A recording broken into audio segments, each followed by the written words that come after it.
History of Gucci. Whether you're 10 or 80, Gucci is a brand you've heard of and know very well. It's on every red carpet, in every movie, all over Instagram, and pretty much anywhere you could possibly think of. In the world of fashion, Gucci is a trendsetter, an original, a legend. Besides its fabulous lines and expensive exclusive items, Gucci also has a very intriguing story. If you missed the extraordinary performance by Lady Gaga in House of Gucci, we are here to catch you up on the rich, inspiring story behind one of the world's top brands.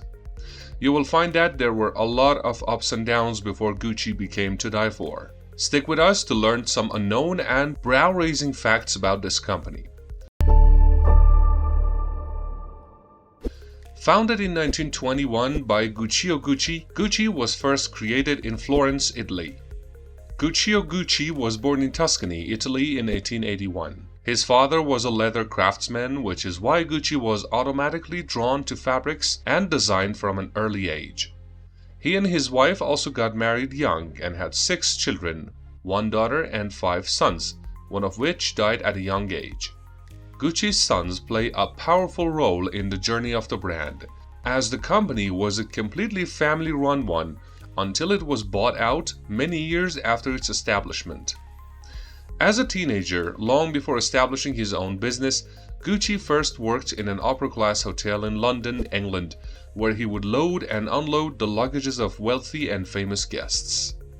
He learned about their tastes, what they believed to be luxurious, and what they paid money for. After that, he gained even more experience and knowledge of luxury travel working for a rail company in Europe. His final career was working for Florence, a luggage company. It was after this that Gucci decided to start his own shop in Florence to sell imported leather luggages in Italy. Meanwhile, he rented a smaller shop in which local craftsmen would produce leather luggages as well. However, after political conflicts between nations and the events that led to an embargo on Italy, it was getting quite difficult to import leather fabrics, and Guccio now had to think of other means to make products. That didn't stop his success, as his and his family's creative outlook created the brand's first trademark, the rhombi motif. Later, they came up with a way to tan leather, a unique technique of their own called cuello grasso. Over the years, Gucci's son Aldo stepped up to make his father's brand even bigger, establishing the first Gucci shop outside of Florence, in Rome. The new shop sold other items besides luggage, including boots, gloves, belts, and handbags. By the time World War II has ended, Gucci's symbol, which was a knight and his arrow encircled with a ribbon, had become so famous that it was thought to be Florence's own symbol. At this point, the Guccis didn't have to make items with leather to prove it's their identity, just as long as their crest was sewed onto every product. In time, Gucci was able to open its first 3 stores in New York, followed by ones in London, France, Palm Beach, and so the list goes on. With a brand that was going global, there was a need for taglines, signature items, and endorsements to capture the trust and interests of customers worldwide. Gucci's tagline, "Quality remains long after the cost is forgotten," along with its bamboo bag and infamous loafers, were launched to prove its credibility to the world. The post-war era was Gucci's big step into the fashion industry. From franchised stores in the US to designing for Grace Kelly, Princess of Monaco, and collaborating with brands like Rolls-Royce and Cadillac, Guccio and his 3 sons, who each owned a share of the brand, had done it all. Gucci had introduced the world to Dolce Vita, an elegant, chic, and feminine style most famously undertaken in the 50s and 60s. But is this the most interesting part of Gucci's history?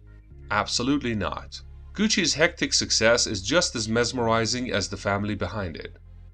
After inheriting the business from his father, Maurizio, the grandson of Guccio, went to a legal war against his uncle Aldo to gain full control of Gucci. Aldo had by then established Gucci America, a company he owned that conducted most of the brand's international activities. Before that, a company had already bought 50% of Gucci from the family, which was not to Aldo's liking. Aldo and Maurizio fought for a long time over the family's business. In fact, most of the 80s is symbolized as the financial dawn and family feud of House of Gucci. The brand had lost its sense of luxury due to mass production, and the monetary health of the once fully family-owned business was going downhill. Maurizio tried to save the business by hiring the best people to put it back on its feet. That was before he was killed by a hitman that was hired by his own ex-wife in his own Milan-located store lobby.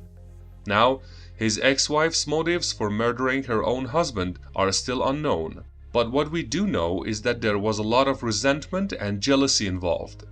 She served 16 years in jail after that. The family feud was so famous that they made a whole movie about it. The famous Gucci battle was named Fashion's Biggest Feud. But it did not stop Gucci from digging its way out from the dirt and back to the top where it belonged. Gucci was fully bought out by Kering's, which took over its operations and reintroduced the brand while keeping its roots. The nerd chic motif, a strong feminine symbol in fashion, was introduced by Bizzarri, former CEO of Bottega Veneta and new CEO of Gucci. In 2015, after Alessandro Michel took over as creative director, Gucci sales were raised over 12%, and the brand became one of the most prominent and sought-for brands in the world's greatest fashion events like New York and Milan Fashion Week. Nowadays, the brand is one of the top high-end ones in the world.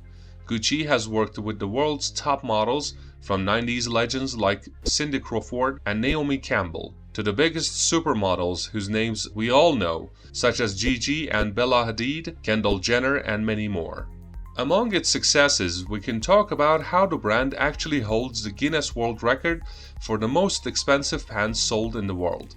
The Genius pants sold for $3,000 in 1998. This big corporation also makes generous donations towards charitable projects and humanitarian activities. Not only do a percentage of its sales go to UNICEF, but also allocates money to the empowerment of young women and has funded over 300 businesses run by women and girls. As Gucci continues to operate perfectly well today, it is the epitome of Italian couture and anything and everything chic in the world of fashion. Princess Diana, Cher, Madonna, Marilyn Monroe, Michael Jackson, and many other celebrities are among huge fans of the brand. How Gucci came to be is certainly an interesting story that shows how a small shop can develop into something so big. If you like learning about how your favorite brands came to the top, watch our video on the story of Louis Vuitton next.